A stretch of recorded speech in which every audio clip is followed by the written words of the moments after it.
আপনারা যেটা হালা হ্যাঁ আরে ওই তার না গার্জিয়ান আছে, ওরা তারে নিয়ে যান না এখান থেকে। তুমি গেলে তো হয়, তুমি এরকম করতেছো কেন? তো তুমি না গেলে তো মারবি, তুমি যাও, তুমি এখন সরকার সরো।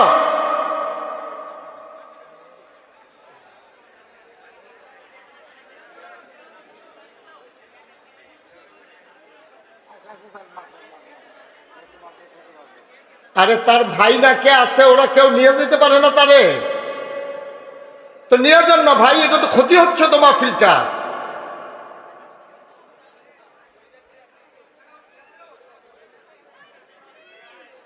ওরে কেন প্রত্যেকটা মাহফিল আপনি এভাবে ছেড়ে দেন? আমি কিছু বুঝতাম না কিছু। ও যে ডিস্টার্ব করে তো জানেন সবাই, তো ফাগল দেখতে তো তারা আটকাই তৈব।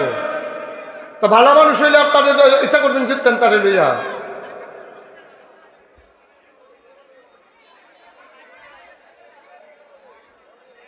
সবাই পড়েন আলহামদুলিল্লাহ। রাস্তা নিয়ে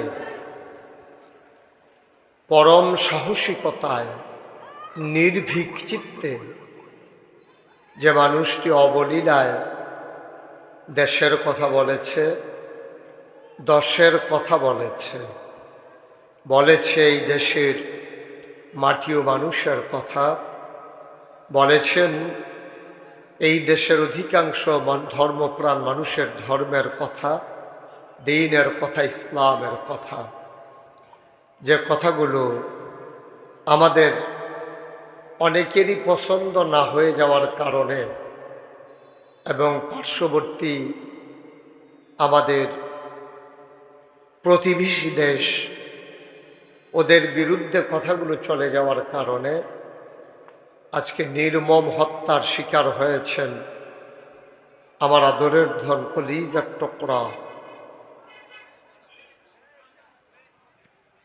উসমান হাদি, শরীফ উসমান বিন হাদি,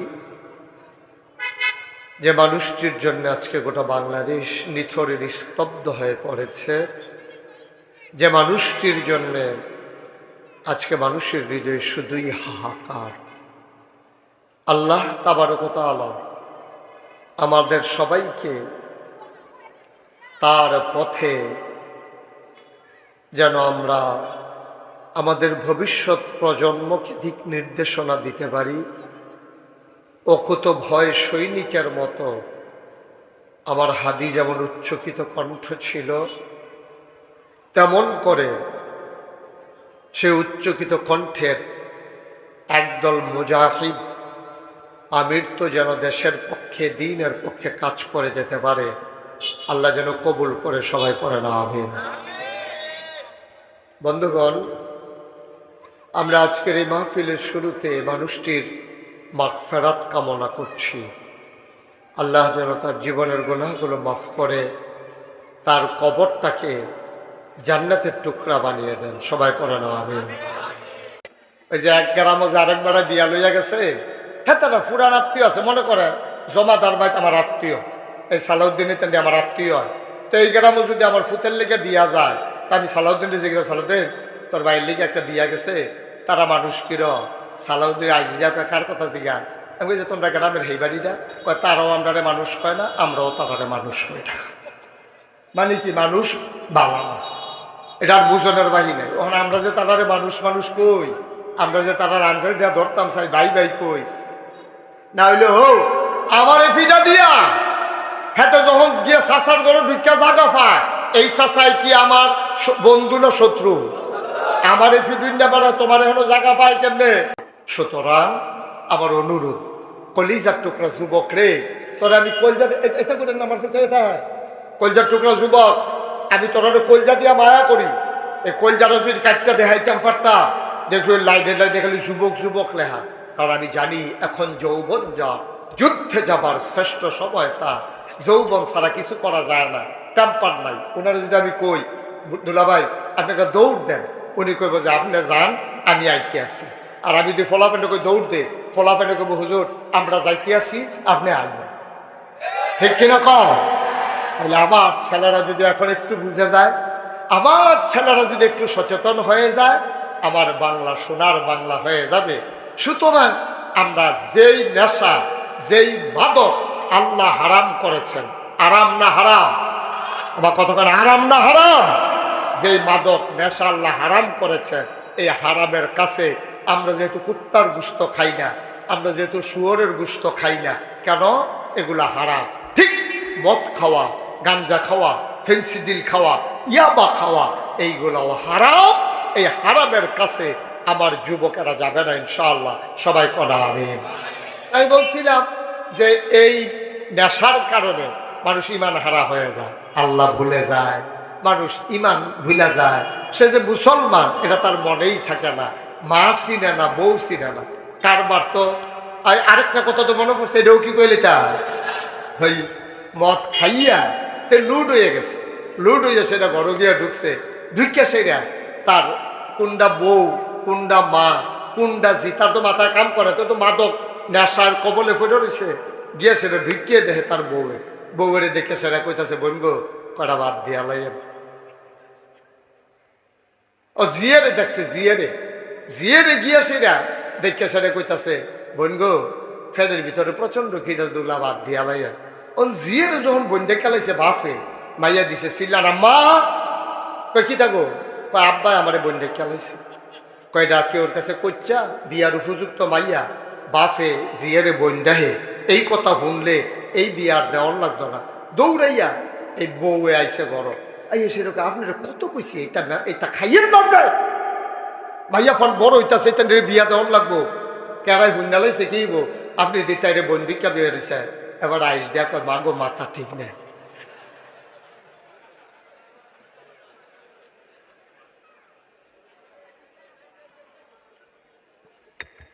আব্বা কদ্দুর চিন্তা করতেন না? ও কলজার টুকরা যুবক, কদ্দুর চিন্তা করতি না? আমরা জীবনটা কি এরকম রে? আমরা কি জীবনটার হিসাবটা মিলাইছি কেমনে? এই যে আমি মুশতাক ফইজ শুধু আসলাম, আস্তে আস্তে বড় হয়েছি, লেখাপড়া করছি, বিয়া শাদি হইছে, বাচ্চা কাচ্চা হইছে, আমার বাচ্চারা আবার বিয়া করার নানাত করইব, এখান দিয়ে লয়ে রইব ইয়া খেলা, তারপরে আমি একদিন মরে যাই আবার এখান দিয়ে দাদা হইব। এই হইলো আমরার জীবন না আব্বা, এটার নাম জীবন না। অনওয়াবগঞ্জের মুসলমান কলিজার টুকরা যুবক, মাগরিবের পরে মাহফিলকে তোমরা সার্থক সুন্দর করে দিয়েছ, মাহফিলকে তোমরা জনসমুদ্রে পরিণত করে দিয়েছ। এত মানুষ লাগে না সমাজ বদলাইতে? ১৫০০ বছর আগে আমার নবীজি ৩১৩ জন সাহাবা নিয়া বদরের প্রান্তরে ১০০০ প্রশিক্ষিত সৈনিককে পরাধুস্ত করে, পরাজয় দিয়ে যদি তারা ইসলামের লাল সূর্যটাকে ছিনিয়ে আনলো, কলেমা খচিত পতাকা পথ পথ করে উড়িয়ে দিল, তাইলে আমাদের দ্বারাও সম্ভব। এত মানুষ লাগে না আব্বা। আজকে সবাই মিলে কলিজার টুকরা যুবকেরা শপথ নাও, যেদিন গেছে একেবারেই গেছে, হেলায় হেলায় একটা সেকেন্ড সময় আমরা আর নষ্ট করতে চাই না। সবাই মিলে সুন্দরভাবে এই সমাজটারে আগাই নিতে চাই। এই সমাজ হবে সোনার সমাজ, ঠিক কিনা? এখন সমস্যা হলো, যারা মাদকের নেশায় পড়ে গেল, যারা মাদকাসক্ত হয়ে গেল, তারা কি শেষ হয়ে যাবে না ফিরে আসবে? এই ব্যাপারে আমি একটু পড়তেছিলাম, পরে পাইলাম নেশা দুই ধরনের হয়। একটা হলো গভীর নেশা, আর একটা হলো হালকা নেশা। একেবারে খুব গভীর, আপনি তাকে রিহ্যাব সেন্টারে নিয়ে যেতে হবে। তাকে, যেখানে আপনার ছেলে যদি এমন হয় যে সে মাদকের সাথে এমনভাবে জড়াই গেছে, সে ফেন্সিডিল ছাড়া থাকতে পারে না, নিজের শরীরের গোস্ত নিজে টাইনা ছিঁড়া ফেলায়, নিজের চুল নিজে টাইনা ছিঁড়া ফেলায়, তার অবশ্যই চিকিৎসা করতে হবে। আর যদি এমন না হয়, তাকে দিনই পরিবেশে তাকে বড় করতে হবে। মনে করেন দিনই পরিবেশ মানে কি? আপনার ছেলেটা নেশা করে, কোনো একজন বড় আলেম, আপনি তার কাছে বলবেন যে হুজুর আমার ছেলেরা তো নেশা করে, তার মা কয়টা টেহা জমাইছে মুরসাল বেচ্চা ডাক্তার দেখানোর লেগিয়া, গ্যাস্ট্রিকের আলসার হয়ে গেছে, তো হেইটা চুরি করিয়া কোন বাইক বিলে এই গাঞ্জা বেছে, কোন বাইক বিলে এই ফেন্সিডিল বেছে, তো হ্যাঁ নগিয়া বইয়া থাকে হেই বাইক। হুজুর আপনি কিন্তু তারে লগে লগে রাখিয়া তারে যদি কোনো বড় আলেম তাকে রাখতে রাজি হয়, তাইলে সে যদি বদলাইতে রাজি হয় যে হ্যাঁ আমি বদলাই যেতে চাই, তাহলে সম্ভব। তারে ভালো সঙ্গ দিলে, ভালো পরামর্শ দিলে সে বদলে যেতে পারে। এই ক্ষেত্রে সবচেয়ে বড় দায়িত্ব হলো মা, বাবা, ভাই, বোন, এই চারজন কোনো মাদকাসক্ত ছেলেকে নার্সিং করতে হবে। 24টা ঘন্টা তাকে আপনার নজরে নজরে রাখতে হবে। সে কই যায়, কার সাথে মিশে। মাগরিবের টাইম হইলেতে ঘরতে বাড়ি যে যায় একেবারে ফেয়ার অ্যান্ড লাভলি দিয়া জিন্সের প্যান্ট ফিন দেয়া সাজ্জা সুজ্জাতে বার হয়। যখন দেখবেন যে রাতের 3টার সময় পর্যন্ত ঘুমায় না, তা আমিও তো 3টা পর্যন্ত ঘুমাই না। আজ যত ঘুমাইছি সকাল 5:30। এটা আমার মতো তে যদি ওয়াশ কইরাইয়া না ঘুমায় তদতে আরো ভালো না। আবার হুদুদি তেই বইয়া থাকে, তে আডে, তে উডে, তে মোবাইল চালায়। রাতের 3টা বাজে, আপনার ঘুম শেষ, আপনি ঘুমের তো উঠছেন নামাজ পড়তে, উঠটা দেখেন তে ওখানে ঘুমাইছে না, বুঝবেন যে কুসকুস কালা হয়। নমুনা খারাপ, নমুনাটা বেশি সুবিধার না। এই জন্য উঠতি বয়সের বাচ্চাদেরকে, ছেলে হোক মেয়ে হোক, কয়েকটা কথা বলি, খুব মন দিয়ে শুনে। 1 নম্বরে আলাদা রুমে থাকতে দেওয়া যাবে না। আলাদা কোনো রুমে থাকতে দেওয়া যাবে না। 1 নম্বর কাজ হলো আপনি আলাদা কোনো রুমে থাকতে দেবেন না। যদি হ্যাঁ বাচ্চাটা আপনার ছেলে 15-16 বছর বয়স, তারে যদি আলাদা রুম দেন, কিন্তু দরজা বন্ধ করে সে ঘুমাইতে পারবে না। সে ঘুমাইতে হবে দরজা খুইলা। কথা কি বুঝতেছেন আমার? যে আমাদের মাঝে বাংলাদেশ জামাত ইসলামী কর্তৃক মনোনীত এই দেবিদ্বারে যিনি সংসদ সদস্য প্রার্থী সামনে আমাদের সাইফুল ইসলাম শহীদ ভাই, তিনি আমাদের মাঝে এসে হাজির হয়েছেন। বলেন আলহামদুলিল্লাহ। তিনি আপনাদের কাছে একটু দোয়া নেবে, আমি সুযোগ করে দেব ইনশাআল্লাহ। আমরা এই বাচ্চা, এই বসো। ওমা কি দেবে বুঝছে না? হ্যাঁ মোবাইলটা বন্ধ কর, লাইটটা বন্ধ করো। ওই যে কথাটা কইতাম ইসলাম, আপনার বয়স, আপনার ছেলের বয়স 15-16 বছর, তাই যদি আলাদা রুমে হুত্তো চায় তো ঘুমাও, কিন্তু সাবধান, রাতের বেলা দরজা বন্ধ করে ঘুমাইতে পারবে না। এটা আপনি দেবেন না, নট অ্যালাউ। রাতের বেলা 15-16 বছরের ছেলে যারা অথবা মেয়ে, তাদেরকে দরজা বন্ধ করে ঘুমাইতে দেওয়া যাবে না। সে দরজা খুলে ঘুমাবে। পাশের রুমে তার আব্বা আছে, যে কোনো সময় তার রুমে ঢুকবো, ফুতের রুমে বাফে ঢুকবো, তো দরজা বন্ধ করে ঘুমাইতো গেলে তৈলে তে যেহেতু দরজা বন্ধ করে, তৈলে বোঝা গেল তার কোনো না কোনো একটা মতলব আছে। নাহলে তো দরজা বন্ধ করে কি আছে, ঘর তো একটাই, মেন দরজা তো আমরা বন্ধ করে হলে তুই ভিতরটা আবার বন্ধ করে তুই তুই এটা করতে দেওয়া যাবে না। ছেলে হোক মেয়ে হোক, বন্ধ করতে দেওয়া যাবে না। 2 নম্বরে মাদক থেকে যদি এই সমাজকে ফিরিয়ে আনতে হয়, 2 নম্বরে যেই কাজ, এই কাজটা হলো একাকী সন্ধ্যার পরে অথবা দিনে একা একা দীর্ঘ সময় আপনার বাচ্চাকে ঘরের বাইরে রাখা যাবে না। ছেলে সহালে বাড়িছে, দুপুরে খাওয়ানোর খবর নাই, একবারে মাগরিবের পরেও আইসে না, তে রাতের 12টার সময় আইসে, সারাদিন আসিল কো, খাইছে কো, আপনি খবর লন না। তে কইছে যে বন্ধু বান্ধবের লোকে খাইয়া লাইছি না, আমার ঘরও রান্না হইছে, তার মায় রাঁধছে, তে বাইরে খাইতে গেলে। এই জিনিসগুলো আপনারা যখন খামখেয়ালি করবেন, তখনই বুঝবেন যে সমস্যা, নিদারুণ সমস্যা শুরু হয়ে গেছে। 1 নম্বরে আলাদা রুমে থাকতে দেওয়া যাবে না।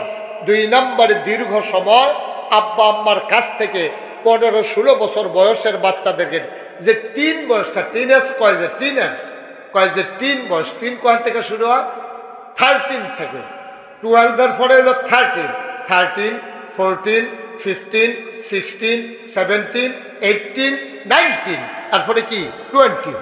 এই যে 13 থেকে 19, এই বয়সটা হলো সবচেয়ে ডেঞ্জার। এই টিন লাস্টে দিয়া যে ডিগ্রিতে টিন আছে ইংরেজিতে 13, 12-এর ভিতরে কি টিন আছে?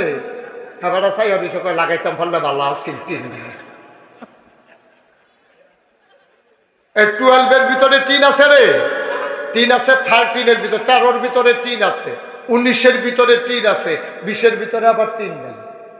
এই টিনেজ কয় যে টিনেজ বয়, টিনেজ বা এ গার্ল, মানে কি ওই 13 থেকে 19 এই বয়সটারে কয় টিনেজ।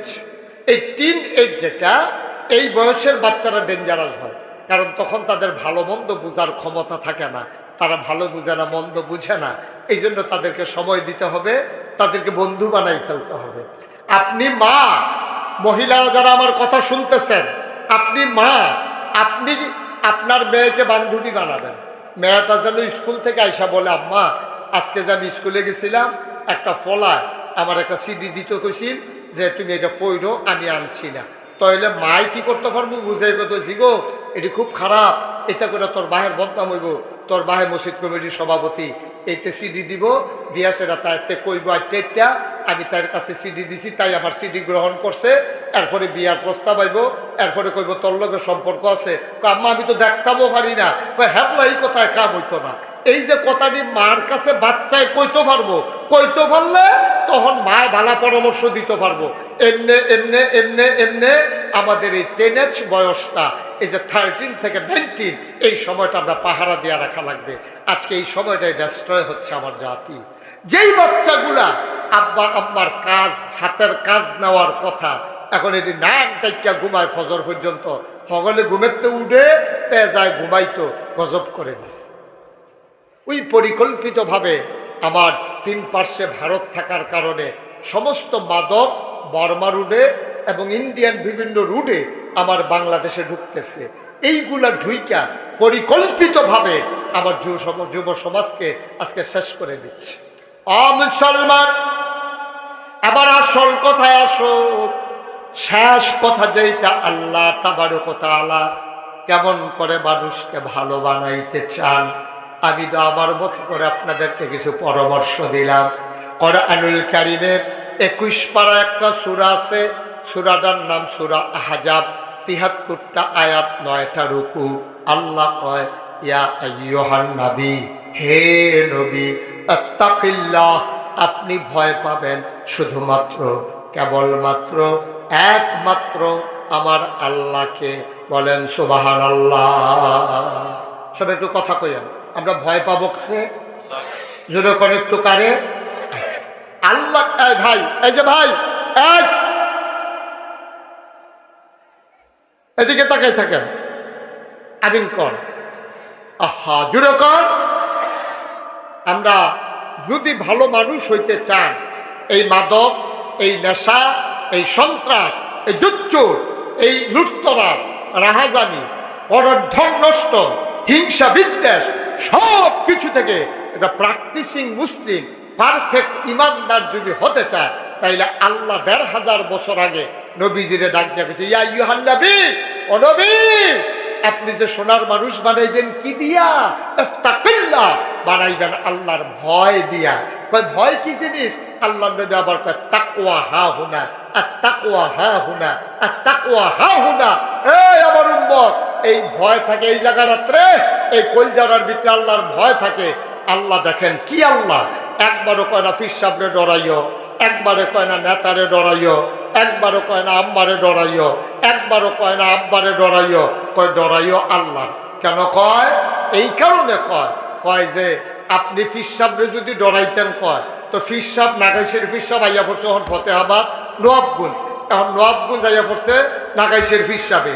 এখন আমার মুরিদ মনে করেন আছেন কুমির, এই নাগাইশ, তা আমারে ডরাইতো কইলে তো হেবারা তো জানছে আমি এখনো আছি, তো হেবারা আমার ডরানোর দরকার, আমি গেলে এখন আবার ডরাইতো, আমি এখনো হেবারা যা মন্ডায় ধরে তা করতে পারবো, আমি তো আর দেখতাম না। আপনি গেছেন ঢাকা, মায়ের হইছে ফতেহাবাদ, কুটনা, নবাবগঞ্জ, এখন আপনার আল্লাহ কইছে তোমার মারে ডরাইও, ডরাইয়া লাভবো কি?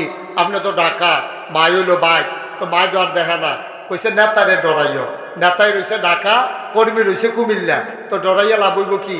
এর লেগা আল্লাহ কয়, না না না না না না, পিসাব না, লাটসাব না, নেতা না, মন্ত্রী না, এমপি না, কাউরে না ডরাইবা, কেবলমাত্র, শুধুমাত্র, একমাত্র আল্লাহরে। কারণ তুমি নিকষ কালো অন্ধকার রাতে, গভীর রাতে তুমি যদি লুকাইয়া লুকাইয়া একটা গুনাহ করো, কেউ দেখুক আর না দেখুক, আমার আল্লাহ দেখার বাকি থাকে না, ঠিক কিনা? মাহফিল হইলে এখন তুমি চাইয়া দিছো, হ্যাঁ তো ঘুরে আমিন ক ভাইও, তাইলে আপনি সোনার মানুষ, সোনার মানুষ হয়ে যাবেন। আপনি তো আল্লাহরে ডরান, এই রকম ডর কারা ডরাইছে? হযরত উমর তিনি যখন ক্ষমতায় আরোহণ করলেন, তিনি বললেন আমার দেশে এমনি তো মাদক হারাম, আর যদি ধরতাম পারি টের পাইব। ওমরের মতো মানুষ যারে পর্যন্ত শোনান, ওমরের মতো মানুষ, যেই মানুষটা এখন আমরা দেশের সুট্টা সুট্টা ভাত খাইতো না লইলে কিতা করে, এই যে মনে করেন জালালের বাচ্চা ভাত খায় না, তো জালালের বউয়ে ডর দেখায়, এই বাগাইয়ে বাগাইয়ে ইন্দুরাইয়ে ইন্দুরাইয়ে নানান তান কইয়া কইয়া ডর দেখা না। আর মদিনার মানুষগুলা বাচ্চারা যখন দুষ্টামি করতো না খাইতো, তখন তাদেরকে ভয় দেখা যায়, উমরাইয়ে উমরাইয়ে, সুবহানাল্লাহ কইতেন না? আপনি আবার বুঝছেন উমরের উজর, নবীজি ডাক ডাকে উমর রে, ওমর তোর তো দুনিয়ার মানুষে ডরায়, শয়তানও যদি দেহে যে উমরে আইতে আছে, উমর এই রাস্তা ফালাইয়া আরেক রাস্তা দিয়া জায়গা, সুবহানাল্লাহ কইতেন না? এখন উমরে কইছে আমার দেশ, সবাই মন দিয়ে শুনতেছেন কথা, আমার দেশ আমার শাসন আমলে কেউ যদি নেশা অবস্থায় ধরা পড়ো তো টের পাইবে আমি কি জিনিস। সবার অন্তরে কি ভয় ঢুকছে নাকি ঢুকে নাই? সাংঘাতিক ডরাইছে। এক বেড়ায় এমন নেশা, তে নেশা না করলে তে বাঁচত না, তে করছে কি মদের বোতল সাদ্দরগাঁও দিয়া মদের বোতল বগলের নিচে লইয়া আটা শুরু করছে পাহাড়ের দিকে, আল্লাহ আল্লাহ কইরা পাহাড়ের ভিতরতে খাইয়া হ্যাঁ তে নেশা টেশা কাটতে চললে কাম লাগলে পরে বাইতা এই এই এই আল্লাহর খেলা দো। তে যখন মদের বোতলে আটতে আছে, শরীরটা কাঁপতে আছে, যদি ধরা পড়ি রে তৈলে তো সব আজ মাইরেই লেবে আমার উমরে, তার ফাইলে আমার শেষ। এই কথা চিন্তা করে করে আগাইতেছে, আল্লাহর কি কুদরত, কয় কদম গিয়া দেহে উমর সামনে পড়ছে। সুবহানাল্লাহ কেন তো? এতক্ষণ ভয় পাইছে কারে? উমর রে। কারে ভয় পাইছে? যেই উমরে ডরাইছে সেই উমরে সামনে পড়ছে। এখন শরীরটা তার বেড়াইতের মতো করেছে না, শরীরটা কাপ দিয়া লাইছে, নাইয়াটা বেড়াইয়া শিখা দিয়া লাইছে তার। অহন কি তা কর? সাদ্দরের তলে তো মদের বোতল, এখন কি কর? আজকে তো নিশ্চিত ধরা, কোনো সুযোগ নেই। মুসলমান মন দিয়ে শুনো রে ভাই, আল্লাহর ভয়। ওই যুবক চাদরের নিচে মদের বোতল, ভয় কম তোমার, কলিজা শুকাই গেছে, ভিতরে পানি নাই। ওমর চলে আসতেছে সামনে, এখন তো আজকে উপায় নাই, ধরা পড়েই যাব, আমার বোধহয় আর বাঁচার উপায় নাই, আমি আজকে মারাই যাব, মারাই খাবো। যুবকটা মনে মনে এত ভয় পাইলেন, মনের অজান্তে চোখ বেয়ে টপ টপ করে পানি পড়তেছে।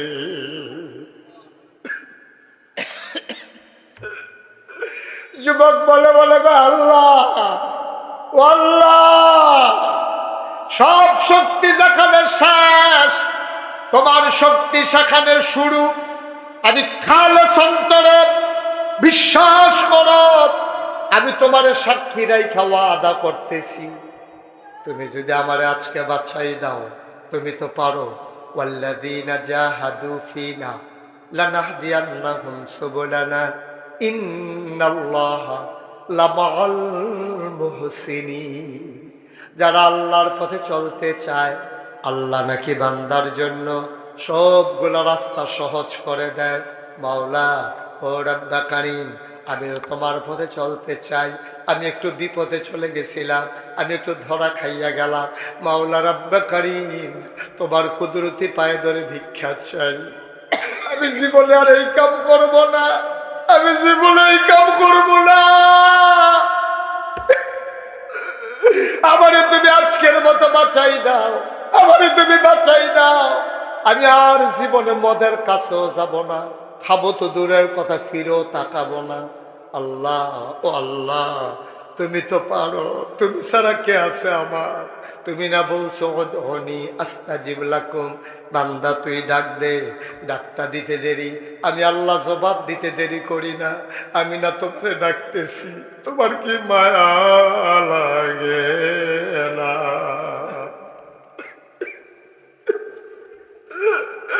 আমি না তোমারে ডাকতেছি মাওলা, আমারে বাঁচাও। উমর সামনে পড়ে গেছে, উমরের হাত থেকে বাঁচার কোনো উপায় নাই, গাল বেয়ে টপ টপ করে পানি পড়ে। আল্লাহ পারে নাকি পারে না? বাঁচাইতে আল্লাহর যদি মন চায় পারে নাকি পারে না? কান্নাটা আল্লাহর কাছে এত পছন্দ হয়েছে, আল্লাহ এত পছন্দ করলেন, চোখের পানি তার টপ টপ করে পড়তেছে। আল্লাহ তার মনের ভিতরে একটা বুদ্ধি দিয়া দিলেন। এবার উমরের সামনে চলে আসছেন। উমর ডাক ডাক, এই অবেলায় পাহাড়ের দিকে একা একা কেন হাঁটতেছ? চাদর কেন গায়ে দিয়া রাখছো? সুবহানাল্লাহ বলুন না। এবার লোকটা কয়, এমনি একটু আসছিলাম।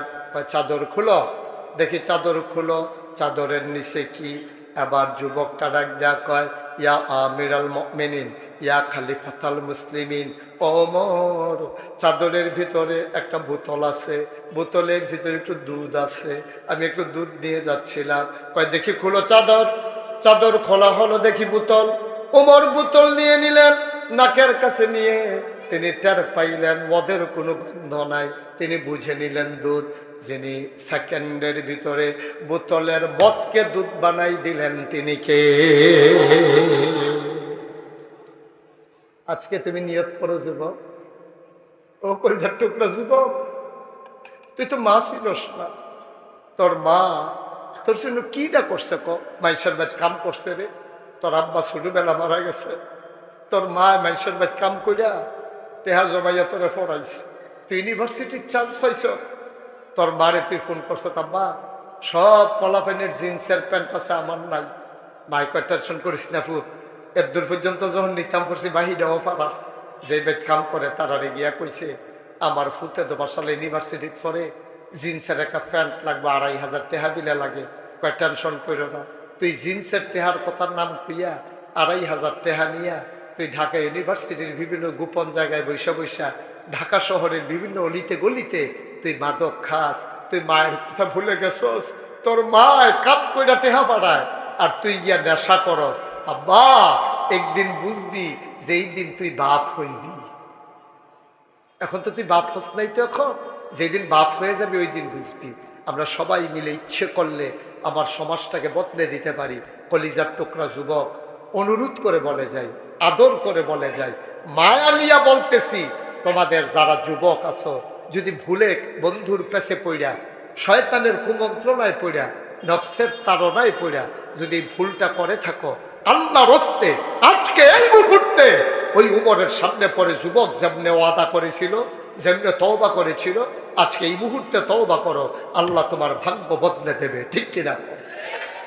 আল্লাহ তোমাকে বদলে দেবে, কোনো চিন্তার দরকার নাই। ভাইয়েরা কিছু কইরা যাই, এই যে আমার আদরের জালাল, আমার আদরের আমার ভাগনাডি মহিউদ্দিন জালাল, তারপরে গিয়া সালাউদ্দিন, এটা নিয়ে মিল্লা মিশা এলাকার মানুষের লইয়া, বোন জামাইরে লইয়া, আমার বাগনি জামাই, তারপরে সবাই মিল্লা জিল্লা আপনারা লইয়া এই যে একটা মাহফিল করার কারণে আজ আমি এই কথাটি কইতাম পারছি, আপনারা শুনতে পারছেন। আমার যুবকগুলা বদলাইতেছে, তারা মনে মনে চিন্তা করতে আছে, এটা একটা বিরাট সুযোগ। ইচ্ছে করলে আপনি সমাজটাকে বদলে দিতে পারেন। অহন বাংলাদেশও 250 টাকা হইলে একটা বালা কম্বল পাওয়া যায়, মাত্র 250 টাকা হইলে সুন্দর কম্বল পাওয়া যায়।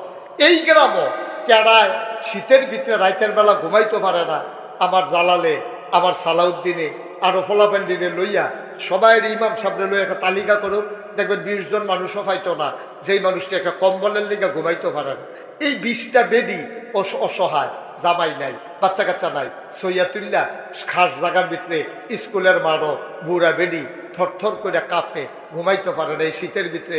আমরা যদি ফলাফাইনে মিললা কিছু সান্দামন্দা তুললা 20টা কম্বল কিনা রাইতের 12টার সময় পাহারা দিয়া গিয়াসের যদি 20টা বেডি তার ঘর, 20টা বেড়ার ঘর, যদি 20টা কম্বল দিয়াইতাম পারতাম, জান্নাতের লাগিয়া বছরে বছরে মক্কা মদিনা যাওয়ার লাগতো না, জান্নাতে তোমারে বিচারবো। ঠিক কিনা কম? সহজ। আমার এই যুবকেরা যারা আজকে মাহফিল সাজাইলো, তারা ইচ্ছে করলে অসহায় মানুষের চিকিৎসার ব্যবস্থা করতে পারে। ইচ্ছে করলে যেই ছেলেরা লেখাপড়া করে না তাদের লেখাপড়ার ব্যবস্থা করে দিতে পারে।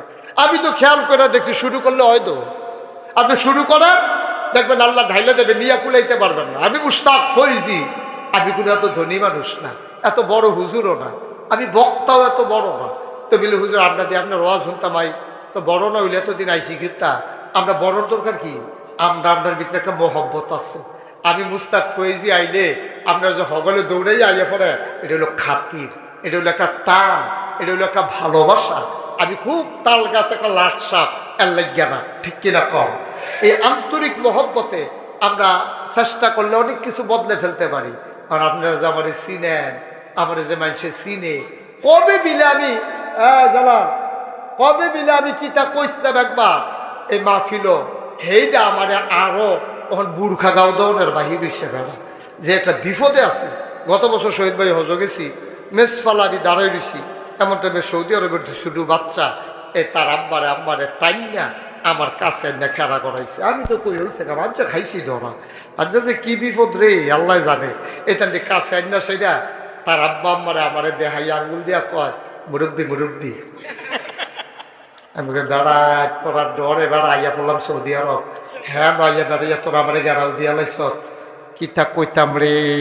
পরে কি হলাম, আমিও আইস দিয়ে গেছি গে আর কি। ভাইও পরিচয় যার বেশি তার দায়িত্বটাও বেশি। আমি ফিরসাব হিসাবে আমার যত দায়িত্ব, আপনার সাধারণ মানুষ হিসেবে এত দায়িত্ব না। শহীদ ভাইয়ের যেই দায়িত্ব, সাধারণ একজন ভোটারের এই দায়িত্ব না। একটা ইমাম সাহেবের যেই দায়িত্ব, মুসল্লির কোনো এই দায়িত্ব না।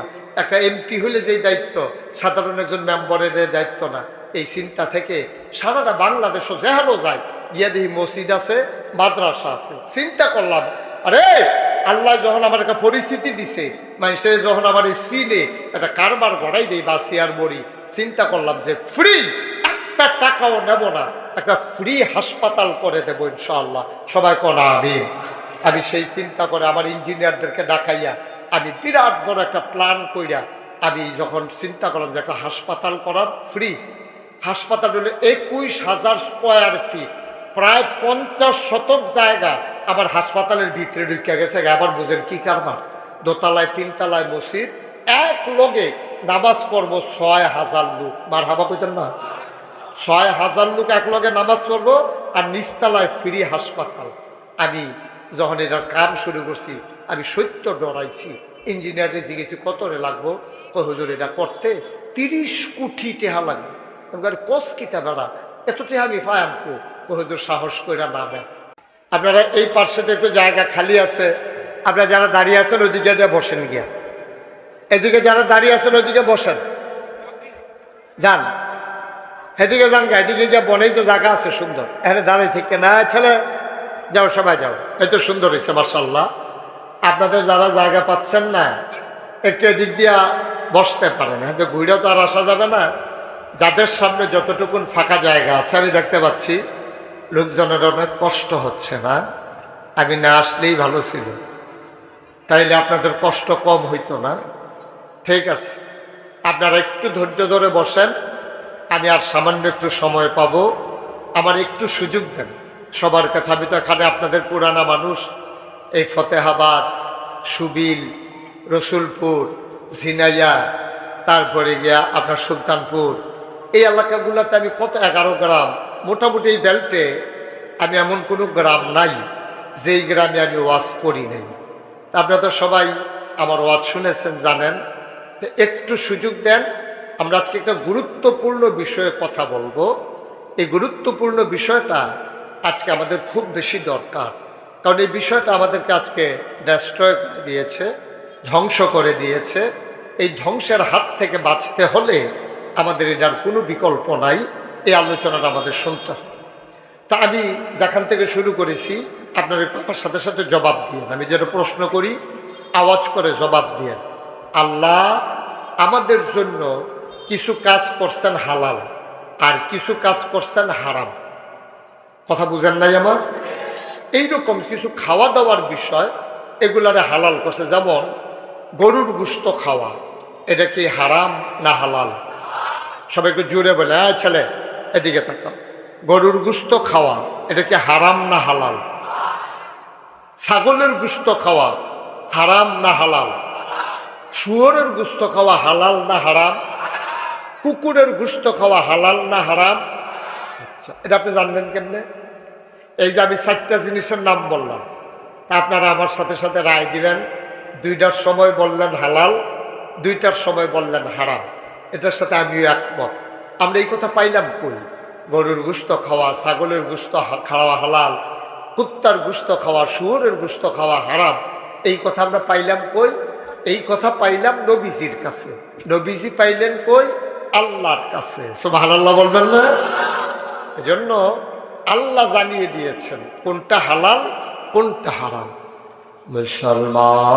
মুসলমান মন দিয়ে শুনো রে ভাই, মানুষ, আমি মুশতাক ফয়েজি এক বছরে মাহফিল কইরা যত টাকা হাদিয়া পাই, পুরো এক বছরের হাদিয়া আমার মসজিদ আমি দান করে দেবো ইনশাআল্লাহ।